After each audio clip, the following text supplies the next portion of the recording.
record. All right, and then share. Oh yeah, so they're gonna be right at my nose. And then where's this thing at? And then we're going to and then slideshow start. Okay, can we? Yeah. Once it gets rolling. There we go. All right. Okay. I think we're good now. And just click the arrow? Yeah, just the arrow, or you can click it. Okay. It might be a little slow right now. Okay. Hopefully we're good to go. All right. Well, the last time I taught a very heavy mystical message. And I'll be honest with you, I personally think this message is really heavy, but it's not all that mystical in the way I'm going to present it. But just based on what we shared about the wood offering and how sometimes you just got to do what it says without the full revelation of its depth. And then in time, one day, we'll be stunned and awed at just what all the literal was signifying and what it was accomplishing in invisible realms. I'll also be honest with you and tell you that if you are inclined to be stingy with your physical possessions, this is going to be a hard message for you. And I just say that because the instruction for giving is so broad and enters into almost every aspect of our life. And there's ways that we can elevate and grow in our way of giving even, that I don't think anybody's going to walk away from this message and not feel like there's somewhere they have space to grow. And so with that in mind, and because there is so much, I don't pretend this is comprehensive, but I also want to encourage you, don't shut down. If you start to feel that convicting weight of a lot coming on you, just don't shut down. Just listen and take to heart the one thing that you feel that you can listen, heed, and obey fully with your whole heart. Just take that one thing even, because what I've seen in the walk that we've done this for years is you just start somewhere. You start somewhere and you be obedient in one thing, and the Father just builds upon that. And before you know it, your life is totally transformed and you didn't even see it coming. So just don't be overwhelmed in any of this, please. All right. So one of the first things I wanted to do, since our topic is on giving in general and all of its categories, I wanted to look at the way that, as I understood it at least, and I hope I'm doing a fair representation, that the traditional church sort of presented these subdivisions of giving. All right, so firstfruits, the way I heard it is you give off the top of your income, okay, your wages. Matter of fact, I knew about a church locally in Goldsboro that required a contract from its members before they could be a member of the church, promising that they had to give off the top of their wages before they ever utilized any of their funds for themselves. So that is a biblical definition of firstfruits in the modern era, you might say. Also, the traditional church, I grew up understanding that tithe meant 10%. Now, if you were really super pious, you would give off of your gross. And if you were maybe a little more lenient, you would give off of your net. So after the government took their portion, you would tithe off of that. And I've actually heard churches challenge people from the pulpit, to give off the gross in faith. I've heard that actually preached. Offerings are usually viewed as something above and beyond your tithe. And so you hear that a lot of times when you have like a traveling speaker or singer come in and they'll say, we're going to take up a love offering, or we're doing a building project and you could put this in as a special offering in the plate. And usually these offerings are still focused on the church, like they're overseeing how it's utilized usually. Then what the church will do is they'll also encourage you to give charitably. And they'll say that that's more like your spontaneous voluntary giving, and you can be more inclined to give that to general society. So, things like taking up collection for canned goods, or seeing someone on the street and, assisting them with out of your pocket. The Salvation Army buckets, every season, the coats, that you gather to bring to the kids, and all that kind of falls out in general society. And they consider that the charity. At least this is the way things had usually been explained in my experience. Has that pretty much matched everybody else's? All right. So what we want to do is we want to ask a few questions as we go forward. And so this next one is tax deductible. All right. Churches also often are 501(c), and so that way you can get a tax break for your giving. And I just want to ask, based on the way Yeshua taught about giving, if we're supposed to take that perspective. You see, he says in Matthew 6, take care that you do not do your giving before men to be seen by them. Otherwise, you have no reward from your Father in heaven. So when you do your giving, don't sound a trumpet before you announcing it like the hypocrites do in the synagogues or on the streets so that they get glory from men. Truly, I say to you, they've already had their reward. But when you do your giving, don't let your left hand know what your right hand is doing, so that your giving may be in secret. And your Father tax reduction form to get your 501(c). And your Father sees in secret himself and reward you openly. It's really hard to call filing and giving to our local government a list of our donations for tax break, not receiving a reward, and much less doing it in secret. All right. So I just put that forward as a perspective for all of us in all categories of giving. So we talk about offerings. Offerings are items that generally are viewed as belonging to Yah, okay? Either because he commanded it belongs to him, or because it's the desire of the giver to say it's his. So when we talk about offerings, that's generally what we mean, is it's something that belongs to him. And the way they did that traditionally is they would put it on a table, which was his table, and we call that table the altar. All right? Now, sometimes it was just a token of that offering, and it made the whole part of it represented as belonging to him, and then others could participate in that offering, the rest of it after that token portion. Other times, the whole part of it was totally consumed on the altar, meaning it was wholly his, all right? But by putting it on an altar and consuming it by fire, that also purified any last trace of anything impure in the giving. And it really made that gift wholly acceptable unto God. The priest or the giver can partake of certain offerings, which was a form of having table fellowship with God. I mean, when you think about it, that was the principal idea. We want to be able to sit down and sup with God. How do you do that? You brought it to his table. And then when you shared of that meal of offering in some capacity, you were actually having table fellowship. But one of the things we need to know is that offerings are not tithes. A lot of times these words get thrown around all together and they get made equal to one another, and they're not. So Derek kind of jumped the gun for me this earlier, and he brought up our lives as a living sacrifice. Because if we're talking about offerings, we can't help but look at our lives as well as an offering, because Scripture points to that. It says in Romans 12:1, I beseech you by the mercies of God, brethren, that you present your bodies as a living sacrifice, holy, acceptable to God, which is your reasonable service. So first of all, our whole life has to be governed by holiness. A lot of these instructions in the Bible that we're trying to walk in are with regards to our lives living it holy, by the way he defined what holiness is, right? And then he says, and it's reasonable to do this. So anybody who ever feels like you're a little wonky and a little crazy for trying to walk in the commandments, just remember the scriptures already said we're reasonable for doing this, okay? First Peter also says, beloved, don't think it's strange concerning a fiery trial that tries you, as though some strange thing happened to you, but rather let them that suffer according to the will of God commit the keeping of their souls to him in well-doing as unto a faithful creator. Guys, if we're that living sacrifice, these difficult things and these trying circumstances, it's kind of like our life being on that fire and that altar. And what it's doing is it's purifying the last trace and the residue of our life by these difficult things that makes our life acceptable unto him. And we should just accept it in good faith, knowing and trusting him as a good creator. And First Peter also says that the trial of your faith being more precious than gold that perishes, though it be tried by fire, could it be found unto praise and honor and glory at the appearing of Jesus Christ. So as far as our lives go, except that it has to be, as he said, on an altar. It's going to have to be consumed in a way. And the way that usually functions for us as physical beings, it's not in the good stuff usually. Usually it's in the heavier things, the things we think about being tried by fire. All right, so what do we do about giving on the physical, practical level if there's no altar? Should we then spiritualize everything in the scriptures about our giving? For example, we've got these verses like in Romans. I beseech you, brethren, by the mercy of God, that you present your body as a living sacrifice, right?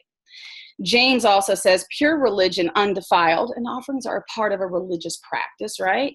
It's to visit the fatherless and the widows in their affliction and keep yourself unspotted from the world. These are not literal, and yet he's equating them, right? Psalms 141:2 also says, let my prayer be set before you like incense, and the lifting of my hands like the evening sacrifice. So all of these verses are sort of spiritualizing offerings in a way, right? But every one of these authors lived at a time when the temple, the altar, or a tabernacle or some equivalent was there, and they did both. They didn't use one as a substitute because it's spirit and truth that they're walking in.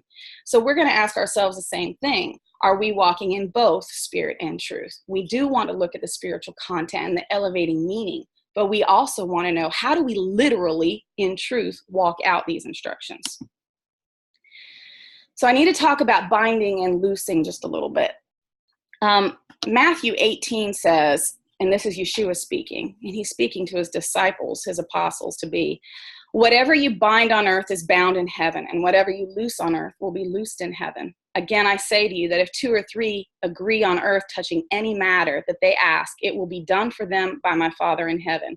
For where 2 or 3 are gathered together in my name, I'm in the midst of that. I'm in the midst of them. Okay? A lot of people take this and they kind of make it like this method in which we pray to get what we're asking for. Quite frankly, that's often the first application. But the contextual application of this, in communities, you had what they called the Beit Din. And that was a group of usually 3 men, as long as there were at least 10 men present, is what they called a minyan. Then they would have 3 of those selected, and they would make the final judgment in matters pertaining to the local community, right? Those are the 2 or 3 agreeing in a matter. And God's putting a stamp of approval on that issue. So what we have here is we have the apostles. By the way, the elders function like that if you don't have 10 or more to make a Beit Din. So in a community like ours, where we don't have 10 or more men, it would usually function in whoever we would call the elders. And of course, the job is for whether you be the elder, part of the Beit Din, the apostles themselves, is they were supposed to guide their decisions on matters of relaxing or tightening the way you walked out the commandments according to the interpretation taught by Yeshua. Okay, so we're looking for faithful interpretation. And that's what we're going to try to do today, because it's been a long time since we've had them walking in our midst, defining things and how to walk out in today's society. So we're going to look at that pattern type, okay? And the apostles did give instructions. They did form what they call a halakha, the way to walk it out.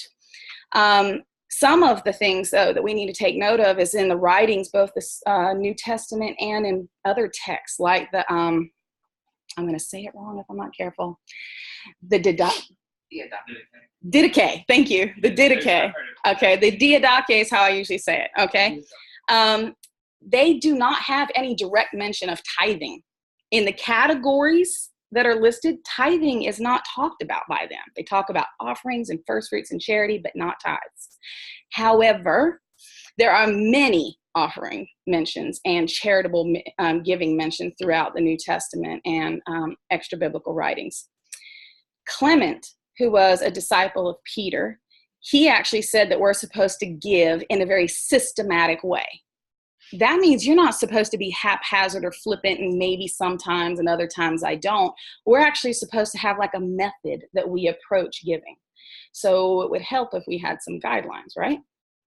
They also instructed believers to give according to the commandment and the law. So we're still supposed to use it as our framework. But then they turn right around and say, give as you see fit. And that seems like a contradiction. Do I do it by the law or the way I see fit, right?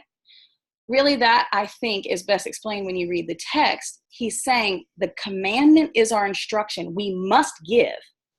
But with all these obstacles, no altar, no functioning priesthood, and scattered through the nations, etc., and kicked out of synagogues and temple for your faith in Yeshua, how do we uphold it now? And what they did is they loosened or relaxed the how and to whom. They did not relax the give part. They relaxed the who and how do we do this, because we can't go by the letter of the law in that capacity at this time.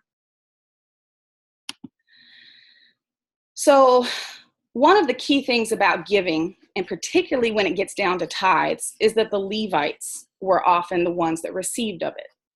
But the commandment actually says, be careful not to neglect the Levites as long as you live in the land. Well, if we're not in the land now, does that mean you're off the hook? Okay. Some might say, yeah, we're off the hook. No temple, no Levites, out of the land, we're good. That doesn't seem to be the way that the scriptures worked. What they did, I want to break down what a Levite actually did, okay? The Levites functioned as the servant of God on behalf of the rest of the community of Israel, okay? So what they often were responsible for, in part, was making sure that the widow, the orphan, and the stranger, that they were all provided for from the collection of tithes that were received. That was their job. They were like a distributor too. They lived off of it themselves, but they also distributed it faithfully. And the key thing is they were a servant. All right. Well, do you know in the New Testament, we find this situation here in Acts. And it says, in those days, when the number of disciples were multiplied, there arose a murmuring among the Greeks against the Hebrews because their widows were being neglected in the daily ministration. You see what's happening? Somebody, the widows, their needs not being met. And so they bring this complaint forward. And the 12 called the multitude of disciples unto them, and they said, it is not reasonable that we should leave the word of God to serve tables. Okay, the disciples had a function, and it was teaching, and it occupied their service.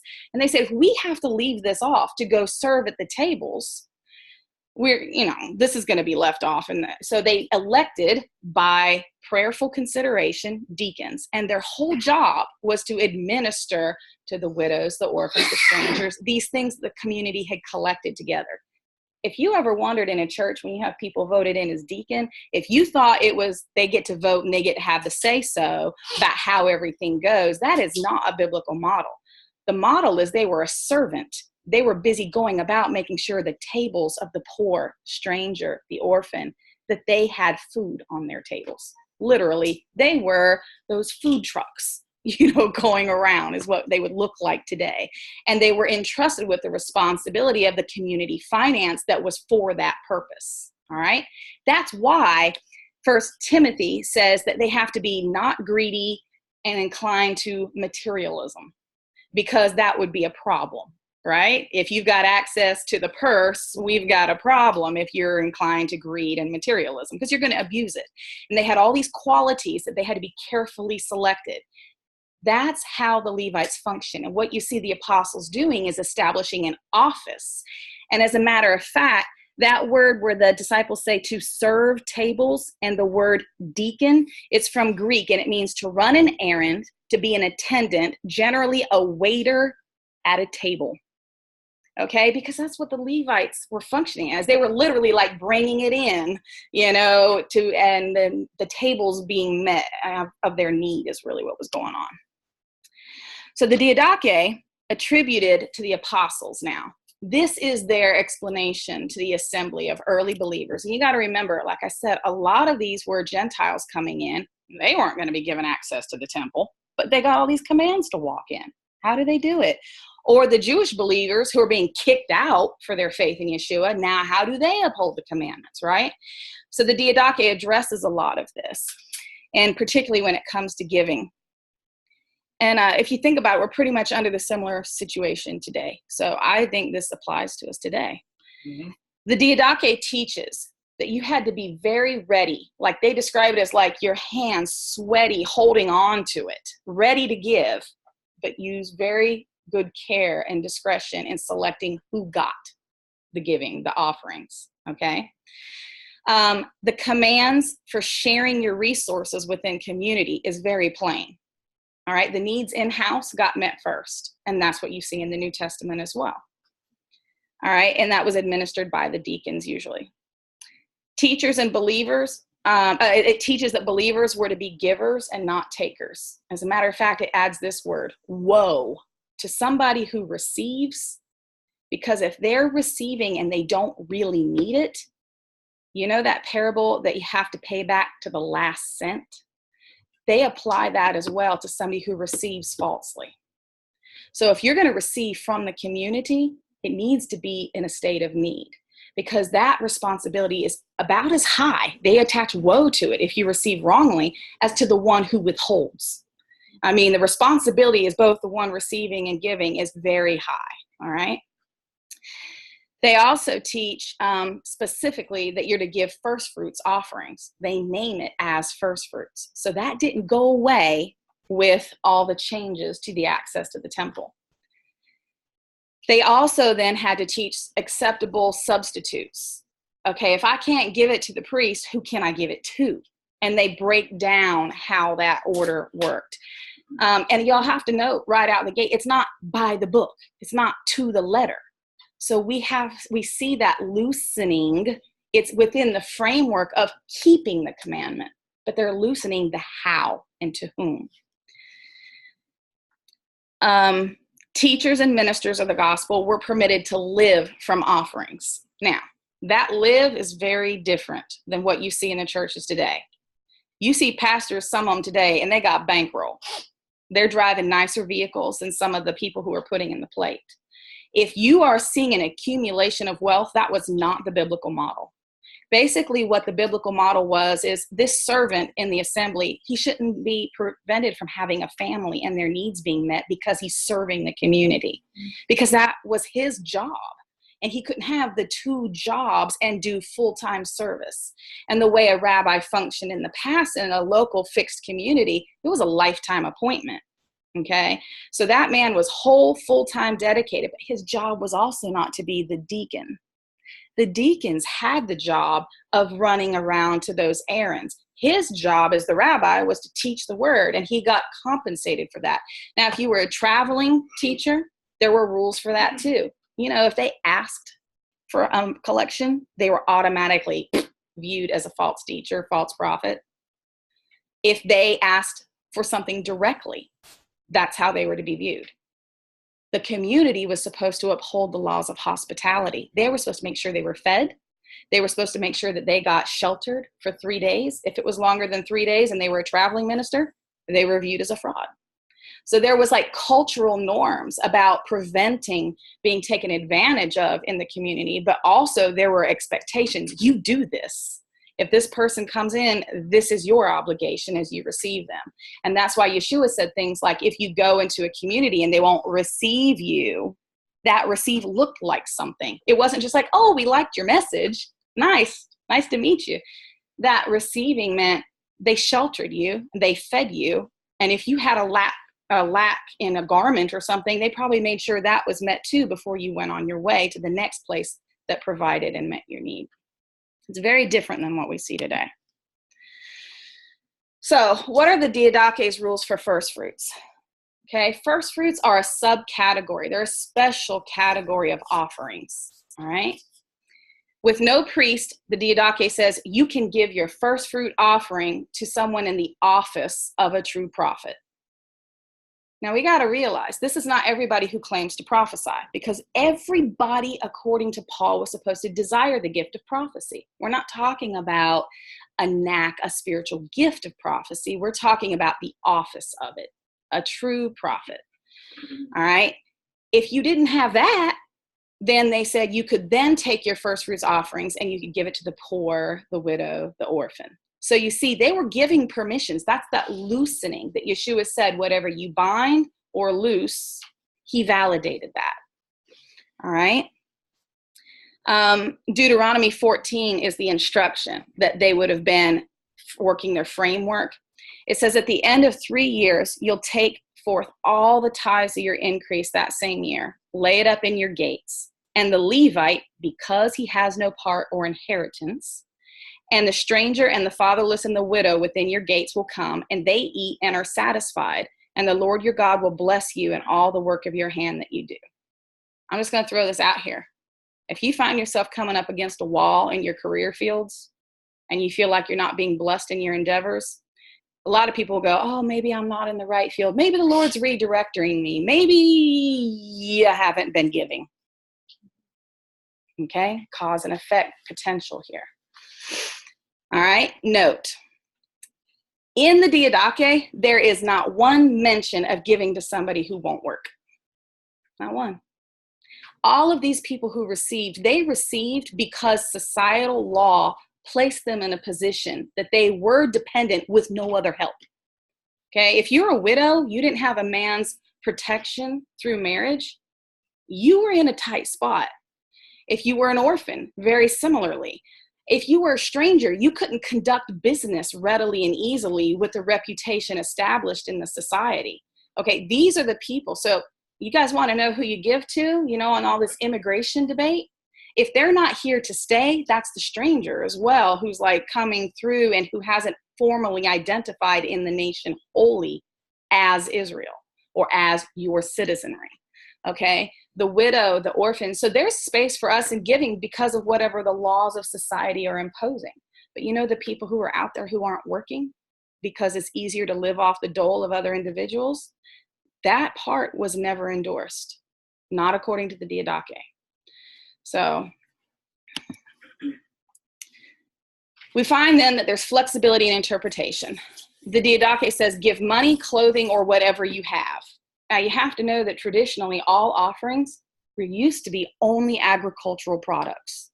It was either grown from the ground or from a living creature, and that's where the offering stemmed from. But now you see the Didache saying clothing, money, whatever you have. So you see they're expanding as well an application for the giving. You could redeem a crop that was supposed to be given if it was going to spoil before it could be given. And the way you did that, you basically took its cash value, all right? And then you could take that cash and give it. A category of money and clothing were usually viewed as charity and not offerings, but what we see in the Didache is they're expanding these things as part of our giving. As a matter of fact, they call it firstfruits. So in this way, you know how the church talks about first fruits as like the first of the best of whatever you've received? In this way, the church is actually functioning within the permission the apostles applied to first fruits, which is interesting. We got to be honest. We got to give them credit where they get stuff right. We got to correct where we've got stuff wrong. And I'll go ahead and tell you, one of the big places they got it wrong is tithes. But the apostles do not specifically mention tithes. So some would say, you don't have to tithe today, and you won't hear that message taught in a church. It's amazing because they won't teach out of the Old Testament hardly at all, but they will teach tithes, and it's only found in the Old Testament. So you kind of got to look at this as maybe a little hypocritical in things, okay? But what we got to be careful of is you can't form a doctrine from what you call an argument of silence. So I would be hesitant to say, because I can't point to something on the apostles, don't tithe. But on the same hand, I have to be very careful about judging anybody regarding tithes, because I also can't point to the instruction that clearly spells out, how do we do this today then with no altar, no temple, no priesthood, etc. Because they've given instructions on offerings, but not on tithes. Should we not tithe to ourselves in response to preparation for tabernacles? Well, I've got that one coming. The point of all of this really is we know we're looking at the restoration of all things, right? And so what's happening is the people who've started to be led to walk in the instructions, they're saying, well, what about this? How do I apply this? And that's what the heart of someone intent toward obedience, that new heart and his instructions being written on it, that's exactly what it's supposed to look like. We're supposed to start asking, how do I do this? Even if it's just a type or a model, okay? Eventually, the kingdom's going to be restored, and there's going to be people who are expected to walk out this commandment very literally and or be teaching others how to do it. And so I just view this time period as like a rehearsal for us to discipline our hearts for that purpose. The greatest error seems to be, according to the apostles, to relax the giving or stop the giving rather than relaxing how and to whom. All right, so I'm going to focus in on first fruit specifically now, because that's the first category of giving that I can point to. All right, it's a special category from the offerings, and it's of the first that comes out of the earth, whether it's crops, or humanity and livestock, because effectively you got to remember that we all go back to dust, right? That's our origin. So everything that's of that has a first fruits. And for the human, that's the first male child that opens the womb. We actually experience that in this walk with our first grandson. All right. So because we were in the walk, we were going, what do we do? You know, our heart is inclined to want to uphold this in some capacity. We also garden. I have first fruits off my fruit trees every year. I have it out of my garden. So how do I apply this rule in my life? Let's look at Numbers 18:15. It defines everything that opens the womb in all flesh, which they bring into the Lord, whether it's of humans or animals, will be, is the Lord's. Nevertheless, the firstborn of man you shall surely redeem, and the firstborn of all unclean beasts you redeem. All right. The Levite was taken in the place of the firstborn sons as the actual servant. But do you know they still had a cash value of redemption of the life of every firstborn son? So a lot of people say, well, the Levites stand in the place of, you know, and God got that part figured out. But there was still this part that they did as a family for a firstborn son. And we actually went through this with Dakota. We went through it because he was a firstborn male. And we were like, I want to keep the spirit of it, even if I don't know exactly precisely to the letter, what do I do? And so I'm going to put some possible halakha up in just a moment. But I did want to mention one thing. Just because of the mystical meaning and content, if you're interested, they call the 144,000 first fruits. So if you want to go dig in and you want to chase some things out, that's a worthwhile look. All right, so the possible halakha for how to walk out first fruits today. I looked up the redemption price, and they say it's based on a measure of silver, and that measure of silver fluctuates in the markets, okay? But in my experience, and at the time that we did the redemption price for Dakota, I looked it up and it was approximately $40, and the highest I've seen it is approximately 100. So it's a moderate value. It's not something that's unattainable. You know, you think, what's the price of a life? The Father's like, this token of redemption. That's it. It's not very much.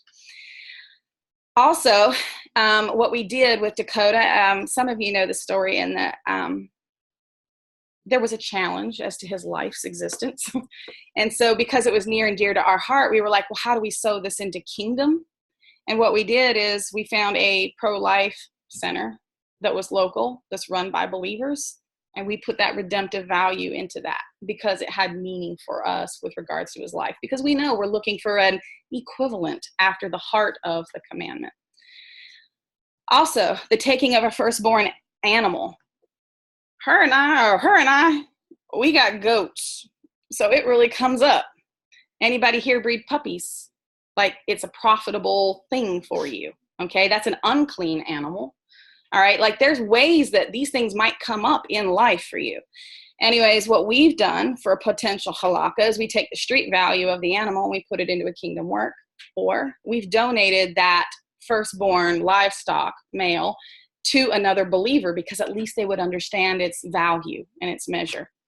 Another thought for you might be, what about if there's a service work? What about kids with autism, you know, and they put them at these little, you know, farms, livestock animals, you know, and they work with kids. And if it's run by a believer, like, you know, there's ways that you can be creative about how to discipline your heart to walk in the instruction of the firstborn.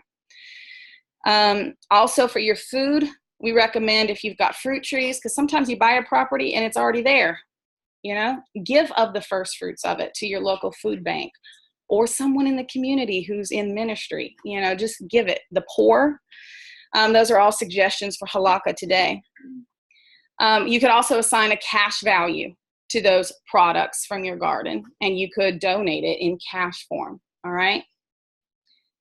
But the Father gives timelines as well for offering first fruits. And when we're going through the holy days, guys, that's literally what we're coming up to. We're coming up to, like, when we come to first fruits, That's when they had to bring their barley in. When we came to Shavuot is when those first fruits of wheat had to come in. You know, these holy days, they have all kinds of spiritual meaning, but they also had agricultural timing. So if you guys are wondering about suitable timing, maybe you're even interested in timing of giving your offerings. Holy days, perfect timing. You know, if you save it up and you're accumulating, you know, and turning things into a cash value, donate it at that time. We're looking for a method, remember, to be systematic. And this might be a good way to be systematic in timing of giving as well. Even Sukkot is known as the harvest of ingathering, and that's when like your fruit trees, your pomegranate, your figs, etc., all of those things came in at that time. But there are other products like what they called honey. It was actually date puree. So that was from the trees as well. They would have to donate that as well. And you'll see this in this verse, and basically anything that you grew. So as soon as the commandment came abroad, the children of Israel brought in abundance the first fruits of corn, wine, oil, honey, and all the increase of the field. And of the tithes, all things they brought in abundantly. So you've got first fruits and tithes mentioned here. And it's pretty much anything you grow. If it's agricultural and you can consume it, it got tithed and it had a first fruits representation. But here's what first fruits are not. First fruits are not wages. They're just not. If you function in a service field, that's not what you got first fruits from. I mean, the apostles permitted a definition to expand into a cash value and expand into clothing and these kinds of things. So there's permission perhaps, but that's not what it was defined as. These things were off of food, literally. So let's take a look at tithing, because tithing is different from first fruits, all right? Tithing was the first fruits was of the first, but tithing was based on percentage yield. If you had a good year, your tithe was going to be more. If you had a lesser year, the tithe was going to be less, but it was only going to be off of your agricultural product. So I'll go ahead and tell you right now, there was a lot of people who never tithed because they weren't farmers. And the tithe is based on a tenth. So if you had like 9 goats, every 10th one. every 10th one. So if you only had 9, you yep. didn't tithe. Right. Yep.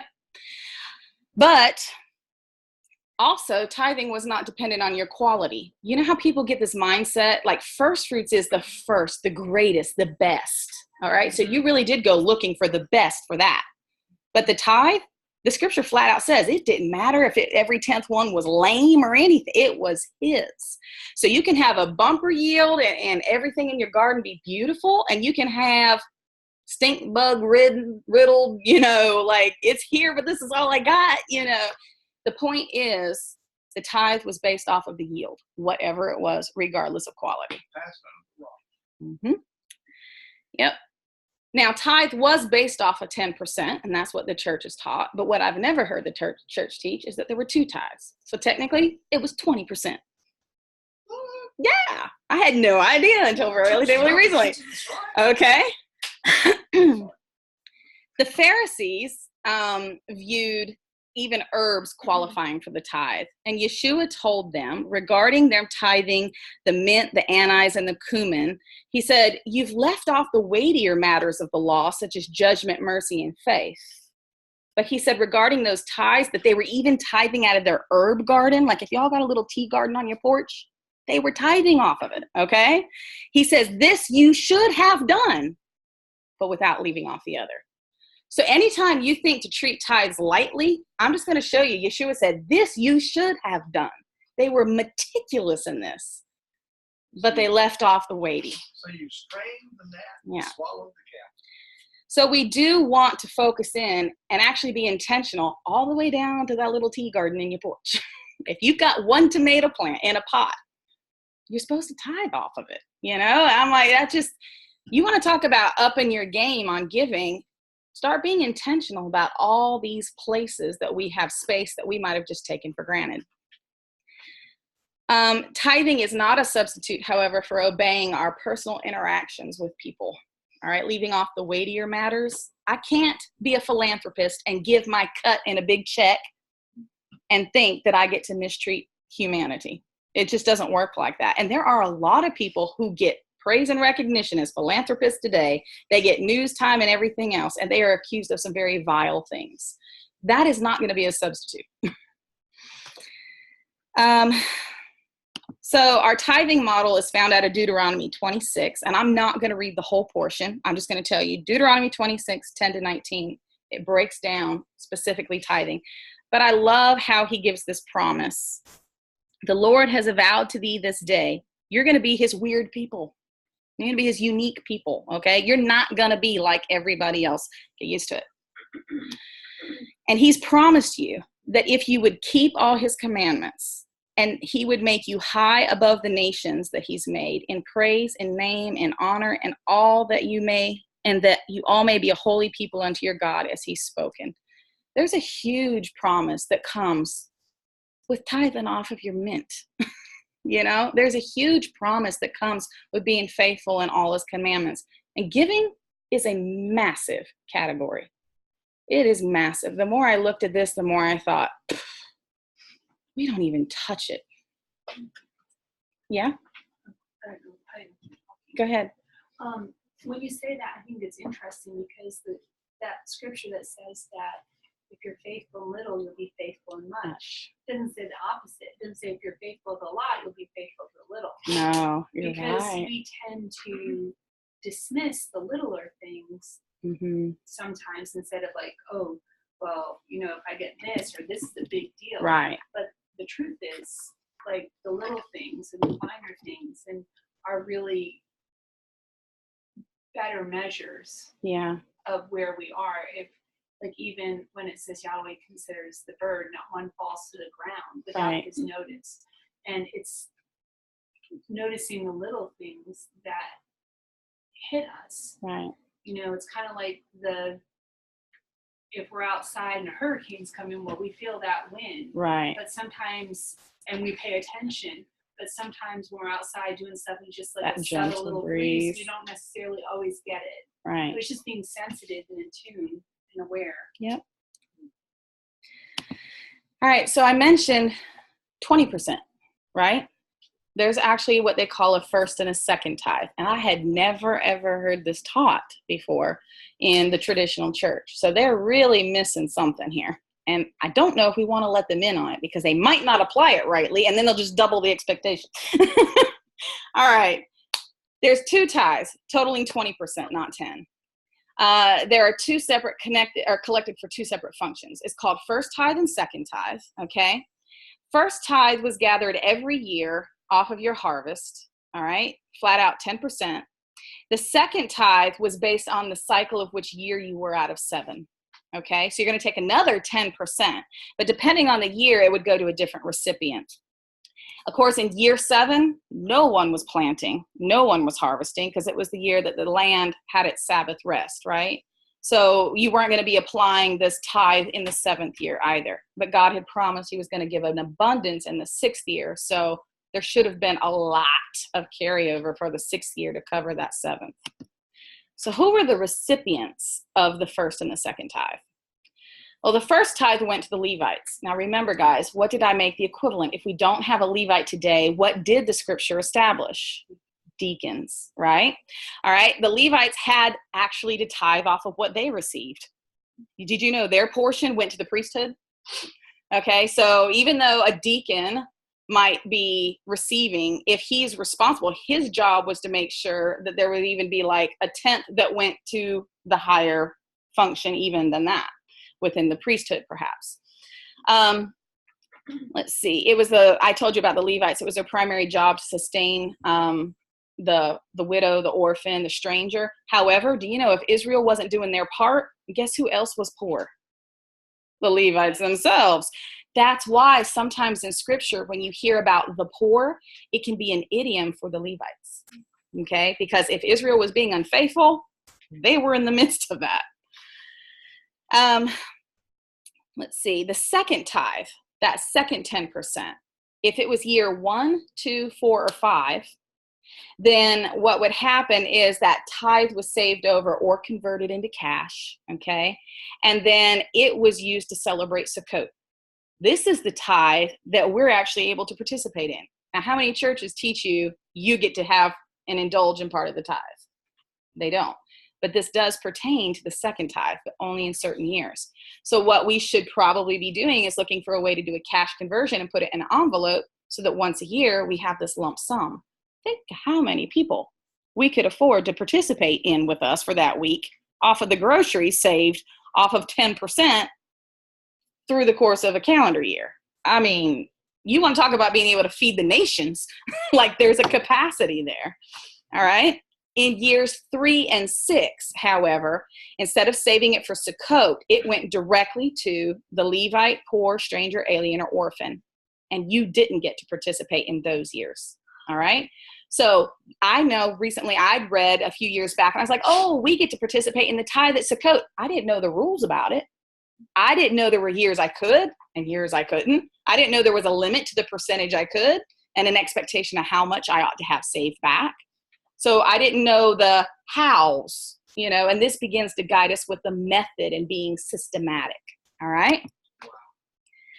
So here's some possible halakha for today. I just put this forward. Okay. This is a model only. You're not allowed to judge your neighbor if they don't do it because the apostles don't speak directly on the tithe. I can't even grab the diadache and say, see, on the word tithe. Okay. I'm recommending this halakha in the spirit of the restoration of all things. Okay. Your gardening and your fruit trees, you can tithe it as an individual household. The diadache said, find who's worthy. Be ready to give it, eager to give it, but don't give it up until you found the right person, okay? Tithe, it's only on your edibles, right? It's only if you could consume. It's from the crops, the livestock, all that. Okay, so what if you based your tithe off of your groceries?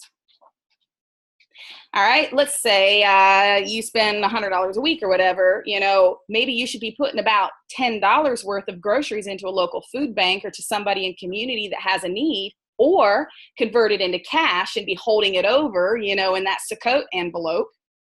All right, you see how this works? Base it off of your grocery budget because that's your consumables today. We might not farm, but once upon a time, pretty much everybody in Israel had a land, a piece of inheritance.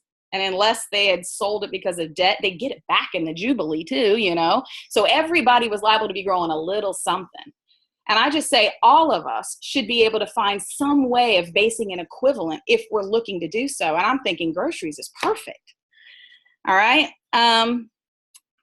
Let's see. Don't forget about your tithing at a convenience store when you stop at the gas station and you're getting a little snack for yourself. If you're eating out, or if you're going to Tractor Supply for livestock feed, because all of that came up out of the earth as well. You guys want to talk about opportunities to be reminded and prompted in your day-to-day. This no longer, has anybody ever suffered from the, I cut my 10% out and I put it in the plate and I just don't even feel connected to it anymore? Anybody ever felt that? It's really hard to feel as disconnected when, oh yeah, I got to save that receipt so I can make sure I put my 10 or my 20%, little note. So when I get paid, I can distribute it or put it in this envelope or find the worthy person. Yeah, go ahead. I have a question. Yeah. Technicality. Would gasoline be considered part of that? The reason I would not, is because I don't actually consume it to live. Like, I don't take it in. So it's something we consume or our animals consume. I totally see, though, how the Pharisees would extend the fence and include that, especially ethanol fuels or whatever. Yeah. But because his burden is light as well, and we look at things, it's literally what sustained life that you could eat. So I would say probably not. Go ahead. And I think with all these practices and stuff that you're talking about, the idea is just to have, like, by spirit, be a giver. Yep. And these are opportunities, like little reminders throughout your day to remind you to be a generous, giving person. Yes. So I got to bring up one more little instruction that I didn't stumble into until I went to go make this lesson. And here we go. Leviticus 27. If you're going to convert something to a cash value and not actually use the crop, you're not actually going to give the grocery. If you're going to do it as a cash, you got to add 5%. All right. So now we just added, what we might call a 5% redemption tax, you might say, to turn it into cash. So I'm going to go ahead and let's break this down. And we're going to do the math. Okay. So church. Value added tax. So church tradition on tithe looked like this. If you were basing your rules off a gross check of $500, you were expected to give $50 in tithes, right? If you had a net check, it would be $40 in tithes. And you didn't get to participate unless you counted sitting in the air conditioning at church and being in that comfy building that, you know, your tithe supported. You didn't really get to participate in the tithes, all right? That's kind of how tithes work traditionally. The biblical model looks like this. I spend $100 on groceries this week, 20% in 2 separate tithes. So $20 total in groceries I have to match to give to a food bank or whatever, you know. Or I can convert it into cash, which is going to be 5% more, $25.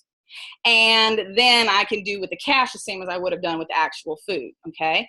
Plus, if it's the second tithe, I get to participate in at least half that value at Sukkot on certain years. Now, you want to talk about there is a yoke for the kingdom. There are instructions. There's a burden of responsibility. Well,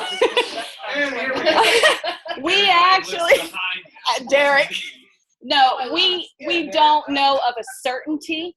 We don't know of a certainty. He's working on an estimation supported. We think my idea would just be to say, let's start year 1 starting next year. That would be your recommendation? That would be my recommendation. Until we gain further information, right? Yes. All right. But anyways. So we are responsible for what we know and what we Yes.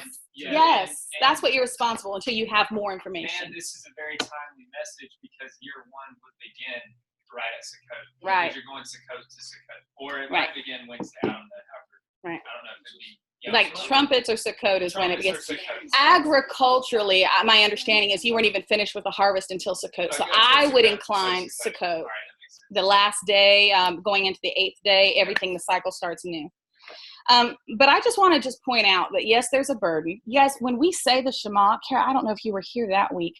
Do you know the rabbis actually say that saying the Shema is taking on the yoke of the kingdom? That's what they view it as. So every time you recite it and you're saying you're going to walk in his instructions and you're going to be reminded like signs on your hand. Yes, it's a promise. It's a pledge as well. You're taking on that yoke. There are responsibilities. There is a burden, but his yoke is light. Look at what the church would have done. And if they got a hold of 20%, well, they just double that. You know what I mean? And yet the Father's burden is much lighter than that. All right? Yes, there's an accountability in it, though. All right? So some people, though, especially people that don't like the idea of keeping receipts or contemplating every stop at the gas station, they might say, hey, it's easier to just do 10% and walk away. But I'll be honest with you, you lose that intentionality. And I'll tell you how I know. I've been trying this discipline for about 2.5 months. And it's amazing. I'm like, oh, babe, you ate at the cafeteria. What did you spend? Like every time we turn around, I'm actually thinking and guarding that commandment, something I didn't think about before. Okay, so that opportunity to not just keep it but guard it is now present. You're so religious. Oh, I was just thinking kind of opposite. Not opposite, but I was just thinking it's easier to be generous. to be generous. Like just Right. spirit of generosity. That's just easier. That's small. Like, I'm sure I'm in the hole somehow here. Just throw money around, right? Okay. So let's pause and look at charity now, because we talked about firstfruits, okay, which was a subcategory of offerings. We talked about tithes. Let's look at charity. All right, it's a whole other category. In Deuteronomy 15, it says, if there's a poor man among your brothers within the gates of your land that the Lord your God's giving you, you're not to harden your heart or shut your hand from your poor brother. Instead, open your hand to him and freely loan whatever he needs. Yeshua also said, give to him that asks, give. And from him that would borrow, don't turn away. And then in Acts, I love this little one right here. A certain lame man from his mother womb was carried to the gate of the temple, which is called Beautiful, to ask for alms. Societally, he can do nothing else, all right? It's a physical world. If he's lame, he ain't working, all right? This man saw Peter and John going into the temple, and so he asked for charity, alms. And Peter, fastening his eyes on him with John, he noticed him, He made eye contact with him. He didn't avert his gaze to avoid the poor man at the gate. Okay? He said, I can't give you anything. I don't have gold or silver, but what I do have, I'll give you. Okay? First of all, there's a few things going on here. Peter ain't lugging around cash in his pocket. You mean he's living according to the biblical model of a pastor or a rabbi in the society and his needs are met, but he ain't got accumulated wealth to even give to that guy. That's one little nugget. Number two, he didn't have, but he had. Okay? And what he did have, he gave. And what he gave was, according to the authority of Yeshua, he healed the man. And now the man can go on and he's no longer in the shame of being a recipient among the poor. All right? I like that model. But anyway, so here's a model for charitable giving today. All right? Number one, you have to have something left over and set aside or you're not ready to give. Right? Somebody comes knocking on your door. I'm sorry, I don't have it. Okay, see, there's an implied commandment here. You might want to have something set aside because when that person comes to borrow or to request, you give, you want to be prepared to be able to do so. This is not talking about tithe. This is just like having some extra in the pantry, okay, for that purpose or in an account, an envelope, all right? He also suggests through this, you might want to have something set aside for lending. Now, I thought this model was amazing. Guys, just start somewhere.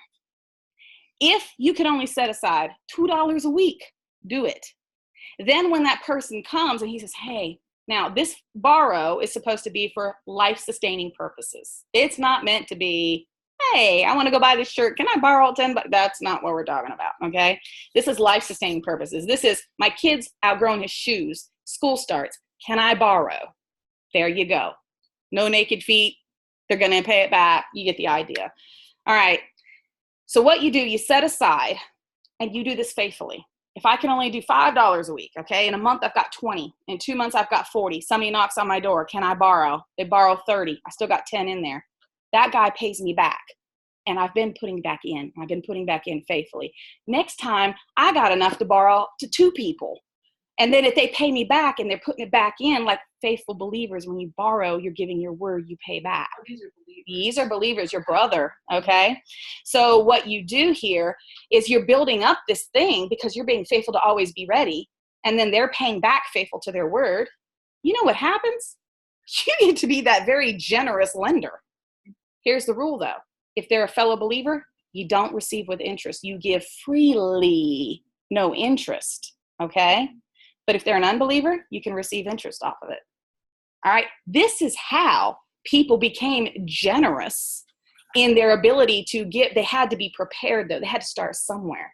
Imagine what a community like ours would look like if every person with an income in here just set aside a little, and the next time somebody in our community had a crisis, and it was for the purpose of lending to their ability to pay back, imagine how every need would be met just in the incomes provided here.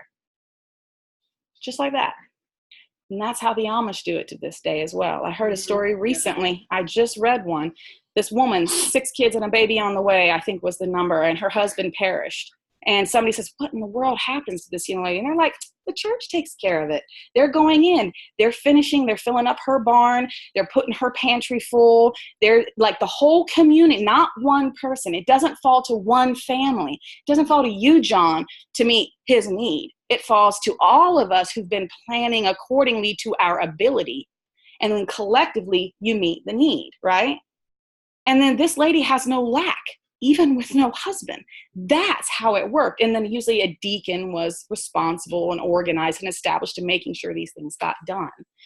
But there's ways that we have space to grow and really up our game in community when it comes to giving and predicting lending and charitable giving.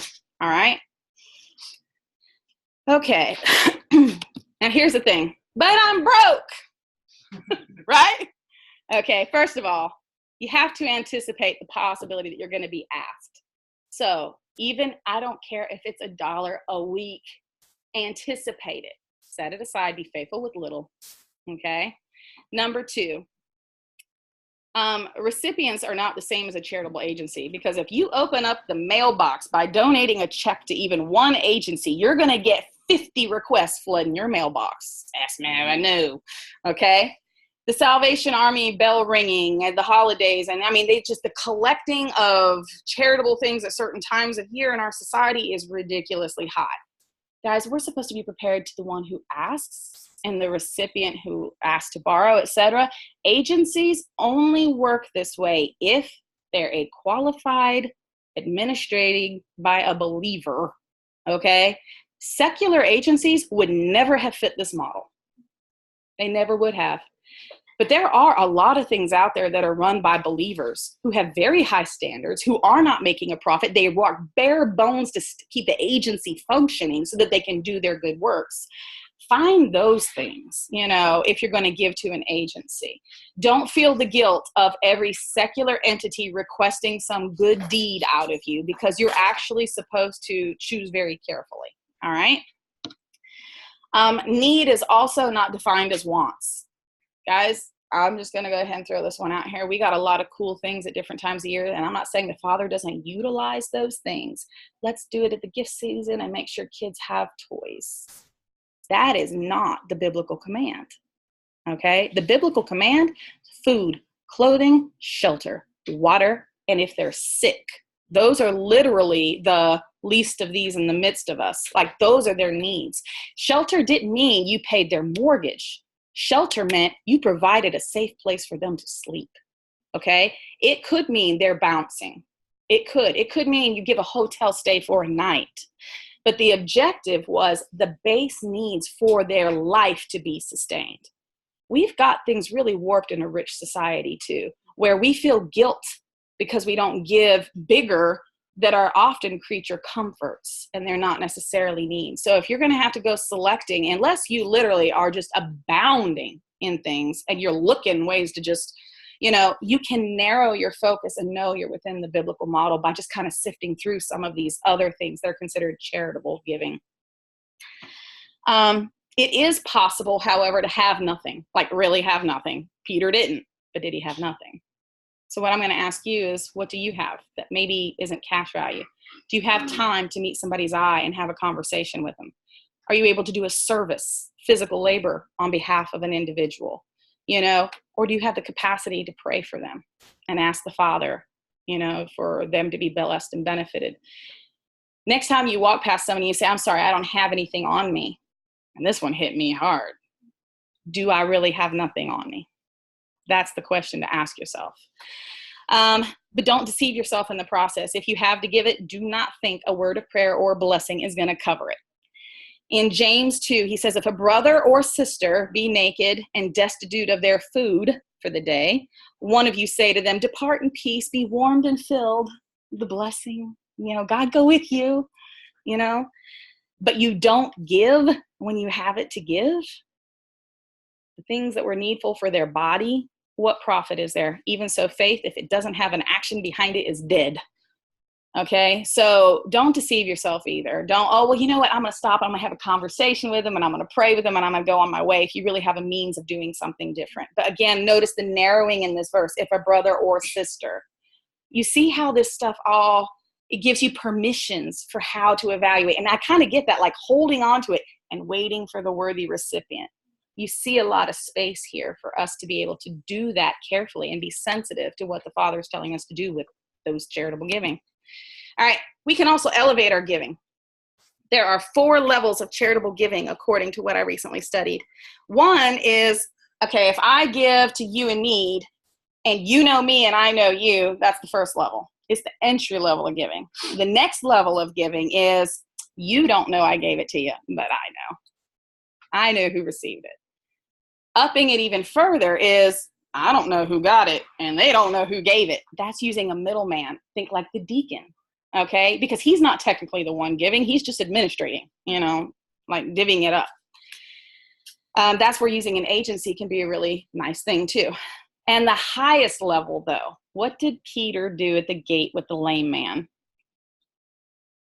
He gave what he had, and the man's no longer destitute. He met him eye to eye. He met him eye to eye. The man is healed through the power of the Holy Spirit, and now the man can work. He's no longer on the shameful end of receiving, right? You gave the man the way to fish instead of giving him a fish. You know, that principle we use today. They actually say that is the highest form of giving. Why? It lifts the shame of being on the receiving end as the poor, and now they can give. You just multiplied the giving in society by doing that. So we can elevate our game in giving too. And once they give, then Yahweh becomes the giver. Mm-hmm. So even though you didn't give them something monetarily, you actually put them in position to receive from the Father. Right. Yeah. Which is the best. All right. So we got another category. I'm on my last 3 or 4 slides, guys. There are offerings that are not first fruits, and these are the odd ones. Okay. But we're going to go ahead and touch on them. Reconciliation offerings to Yahweh. You guys remember in the Bible, you committed a sin, you stole something. The command says you got to give that value back plus a percentage because you stole it. And then you got to go give an offering because you got this relationship to right between you and the Father too, right? Okay, so you've got this restitution and then another offering. Any one of us ever committed a violation of something? I don't know, maybe in your juvenile years you did some graffiti on public property. I mean, I'm just throwing out some ideas, right?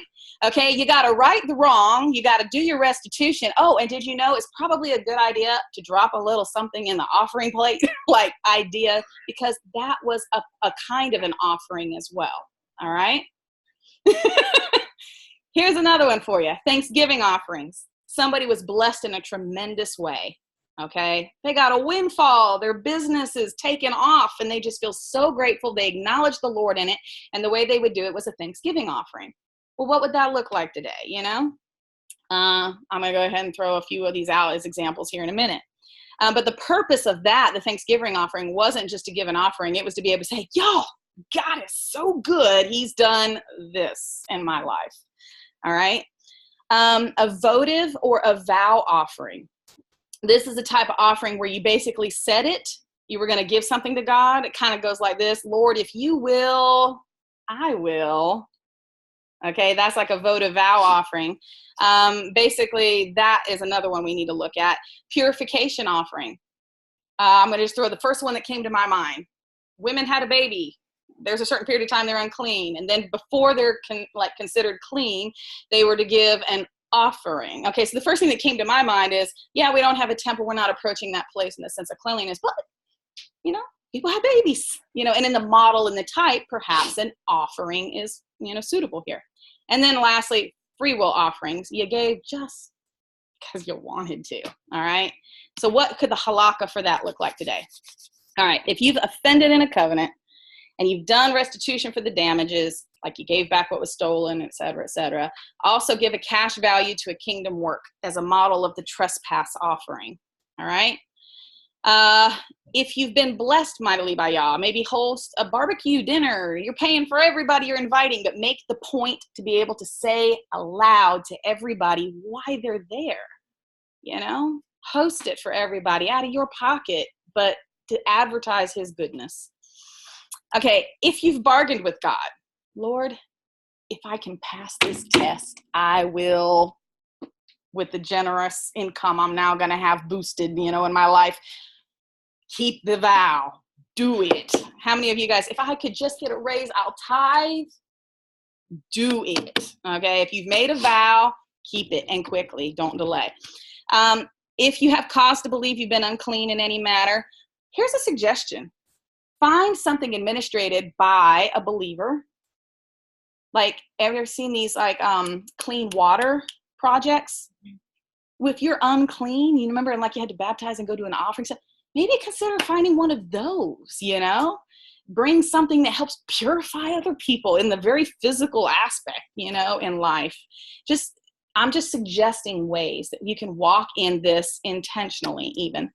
And remember the time that Yeshua saw the poor woman and she put everything she had, that was considered a free will offering. It wasn't required of her. You know, the poor were never commanded to tithe.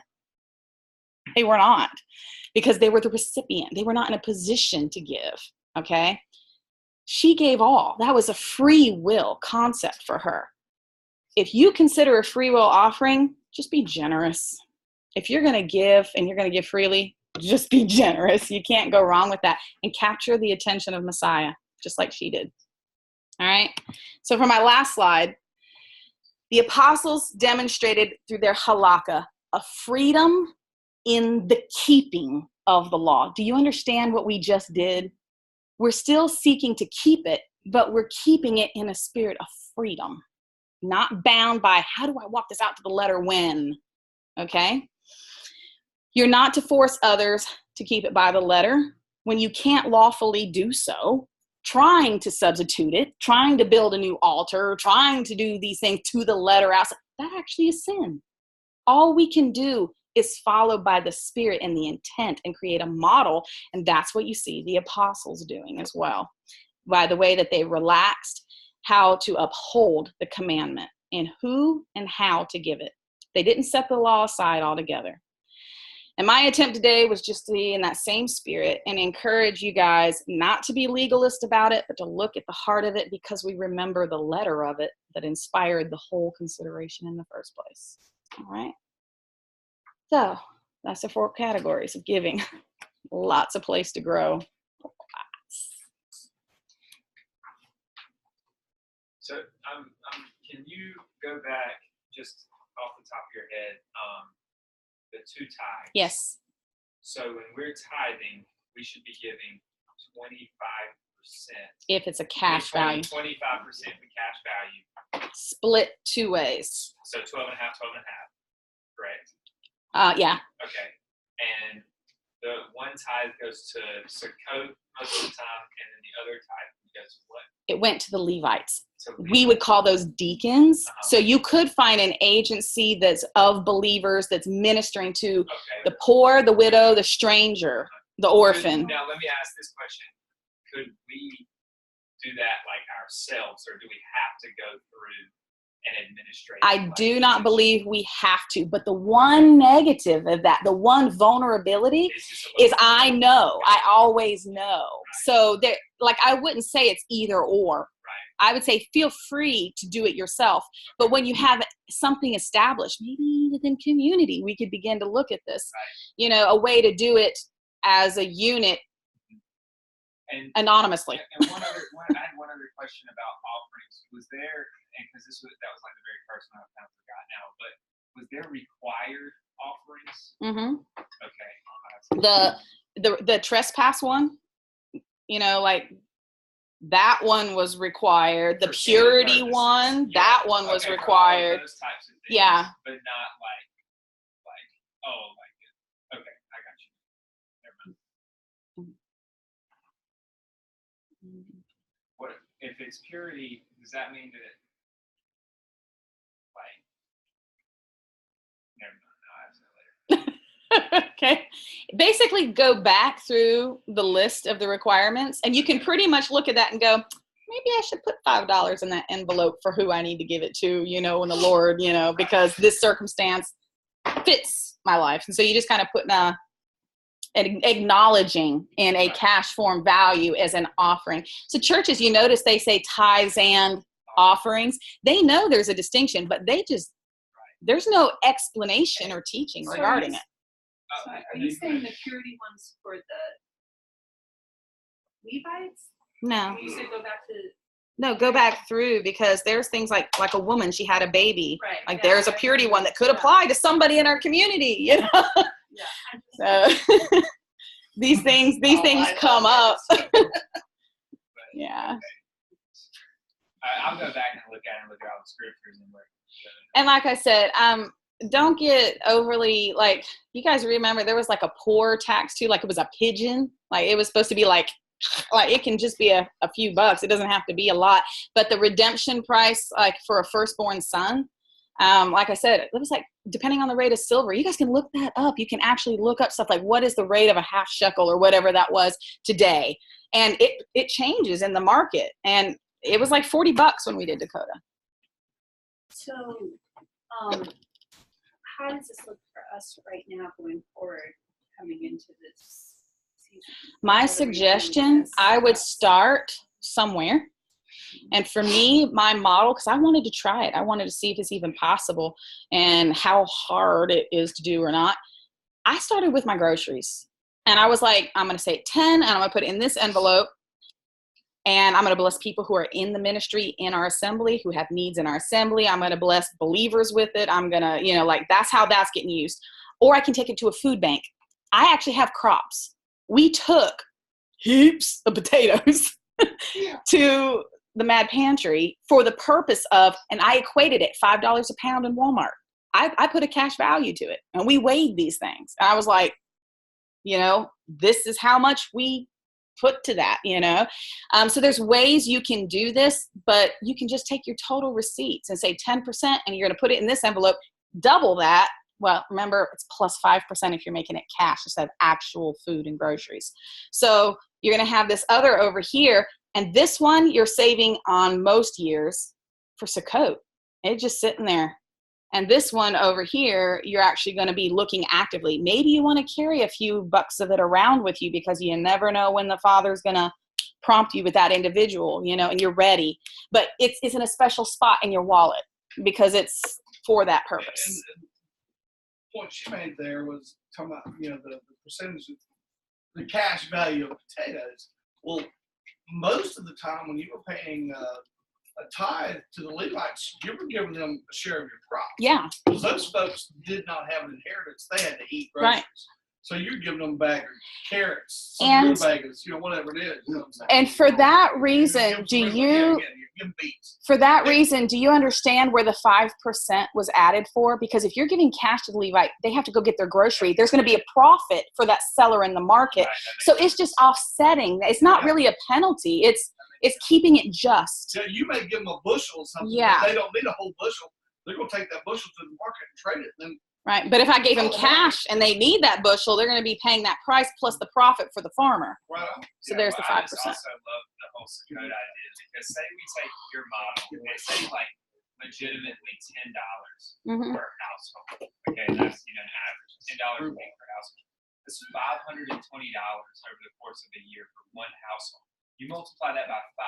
That's over 2,500. That's $2,600. We can't possibly eat that much food. So guess what the model was for Sukkot? All of them were supposed to come in. It didn't matter based on their income. I'm not worried about affording somebody with 6 kids coming in and celebrating now because it's not even a burden, Yeah, that's huge. Well, you guys heard me talk about my cousins want to come do Sukkot with us, right? Right. And she called ahead and secured the campsite. Well, we called ahead to, did she pay yet? So, well, she paid a little bit. I said, well, we're gonna pay it off. Because we've been paying a tithe. Right. For that. For Sukkot. Right. Yep. Yeah. And she was like, well, we're gonna get together and cook dinners every night. I said, we absolutely are. Yeah. So we're gonna take them grocery shopping. I think there's set aside funds for that. I think there's a lot of ways for any of us from this model to start. Yeah. If you're not in a position that you're ready to start setting aside an account for lending, don't feel like you should do nothing. Start with where you feel like you can, But I think the potential there, like you wonder, like in today's society, how do we meet the needs of our community? Like when a disaster strikes you, I don't even know where to start. But it's because I've never started setting aside an account for lending. Even the idea of what you said with Paul at that time, even if you pray every day for 10 minutes, right, for community, like every day faithfully, or however 20 minutes, right, that you're tithing your time, and wow. That's, to me, that's huge. If Yeah. you want to tithe, I'd rather that time. If you want to all right, pray for me, but I'm just saying that's like a huge thing. And we say, right, silver and gold I have none, such as I have, I give unto you. Right.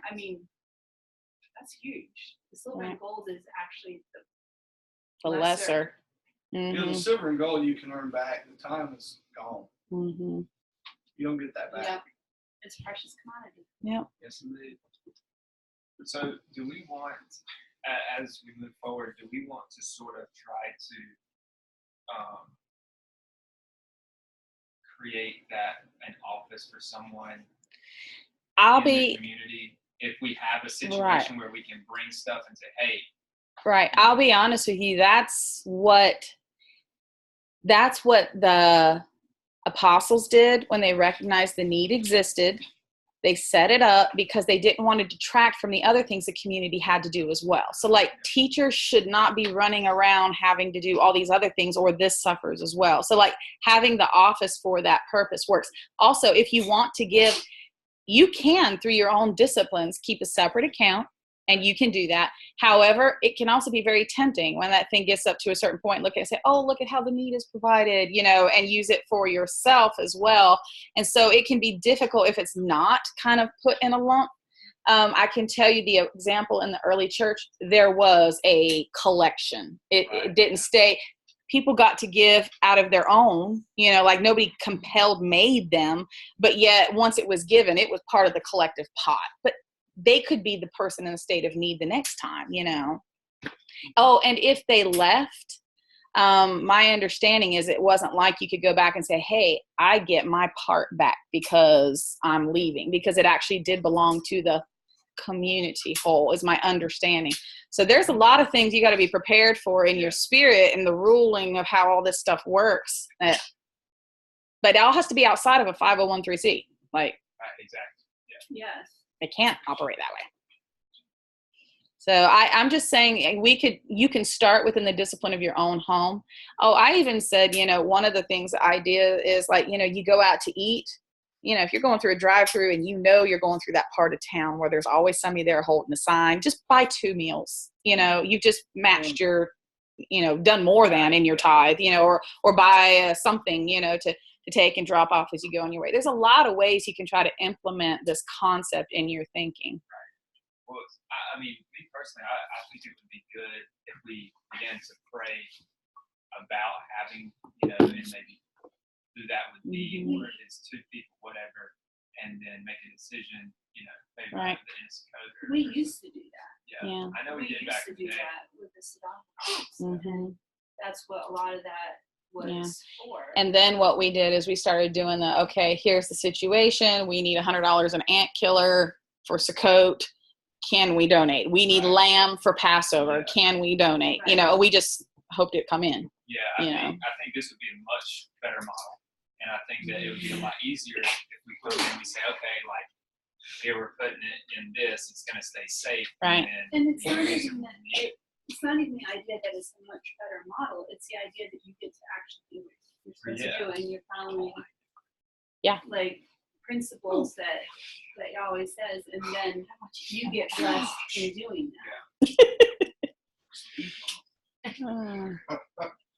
I was really excited too about the concept of lending, because it doesn't work with outside believers, but it does work with in-house, and I just thought that was really awesome. If you were just faithful to always put aside a little bit to be ready to lend, then that account of lending is always growing, and then when it's paid back, it's just even bigger.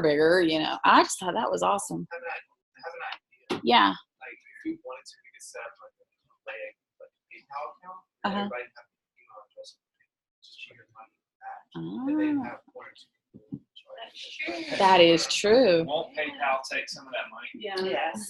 Do they? No. I don't think so. There's a way If- around that. Okay, I don't know. That's what I was saying. An If organization. you that's do what I was it saying. as goods, you're paying someone for goods or services, they do take money out of it. But if you're sending money to a friend, If it's just an exchange, there's no. the cash exchange, I think, is supposed to be. I mean, I personally would just rather have this.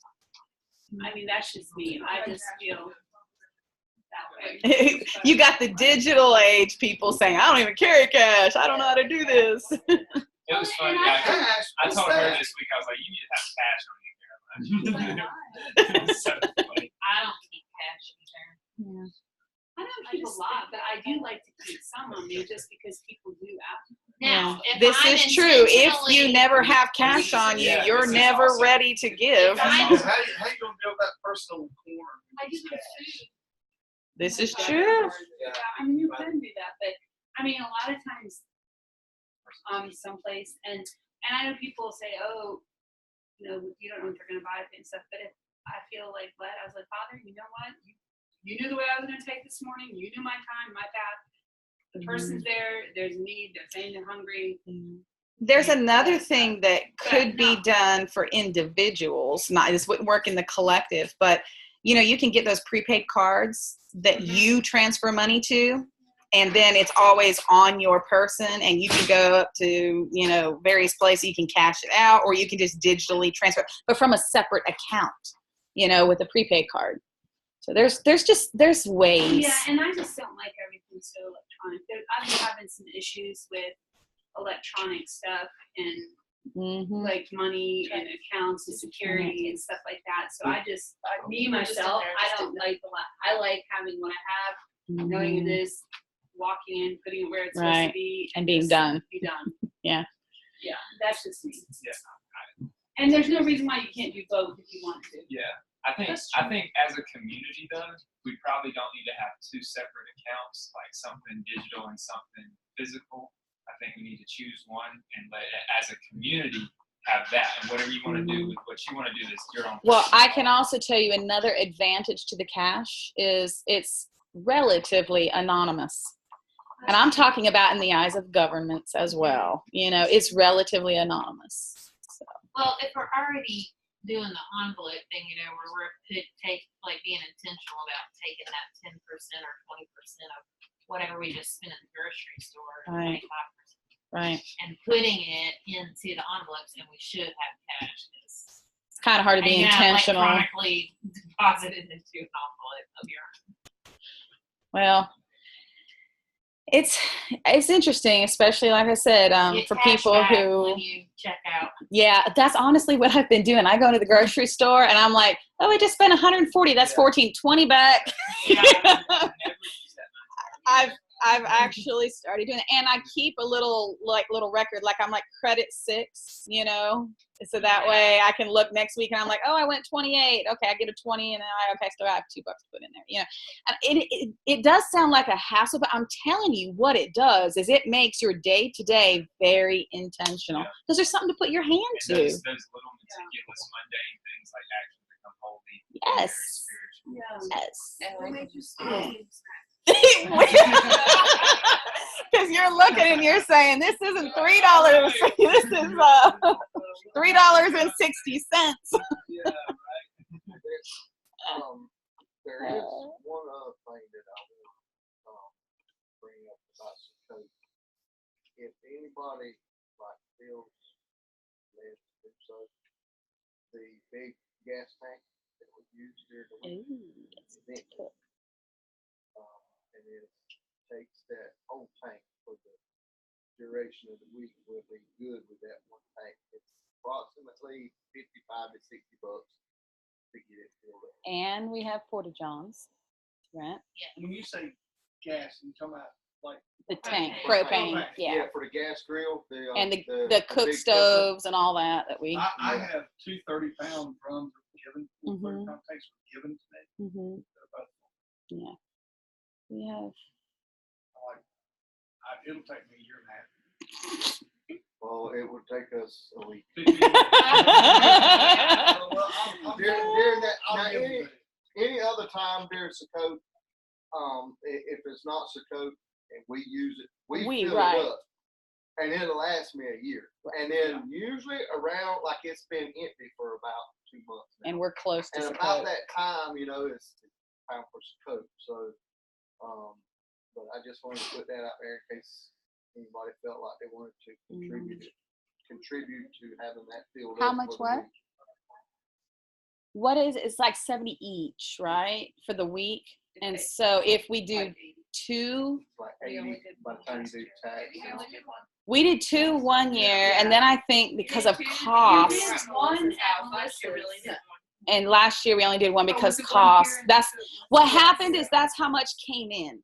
And so that's what got rented was 1. So that's sort of a decision factor as well. Yeah, and they come in And in I the middle know of the week and clean it. I know that the women folk are a lot cleaner than the men. So What? yeah, if we're able to get 2 this year, I will guarantee you, and I will plainly mark them so that they are separate this time, because I know that can be an issue with cleanliness. So, But you if we can see do- how if we did that second tithe for those years for Sukkot, we'd be like, oh, Sukkot's coming. Like, it's a non-issue about all of those things. I'm just being But honest because. is there a time where we could collect in, that's what I was saying, going forward from here, is there a time that we could collect before Sukkot? Yes, see what I was That's what I'm thinking, each of those Firstfruits windows, like the Uh-huh. times that these things come in and bring whatnot, in what those is are collected, potential, like, collection. we know this is a collection window for us. Like, we've been doing it at home for 50 days or whatever, you know, and it's coming in. But are you saying like in 2 weeks for Sukkot, or are you just saying in general? Suppose in 2 weeks. Yes. 2.5 weeks. Yes. Oh my goodness. So did you just not? Yes. Second box. I asked for the second, Yeah, and 'cause you I had- asked for those days off, but I didn't realize that we're that far into September. Yeah. I don't know I why. didn't think, yeah. Monday's the 16th. Yeah. Ooh, But that one. concerning Sukkot, we talk about like Sukkot being ingathering, Sukkot being like the biggest festival of the year. I mean, imagine that money being used for. I mean, we could buy literally the best quality of food and have plenty of it, and have so much left over. And let's just look potential going forward. Let's say it grows. We could not worry about how we're going to have a location site to make it possible for everybody to do it, because it's all kind of like built in to be able to do the keeping.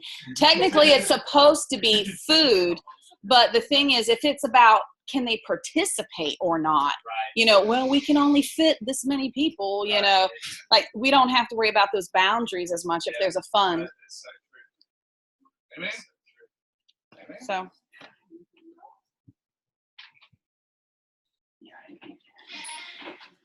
All right, Derek, what do you got to do to this thing to make it stop recording? This one's going for, I didn't know it was going for so long. I would have cut it off a long time ago. Let's see. Yeah. Hold on. It just seemed like it came so fast. Let's make this less.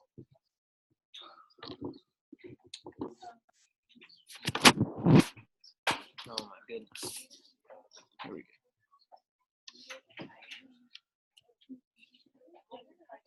Did it stop?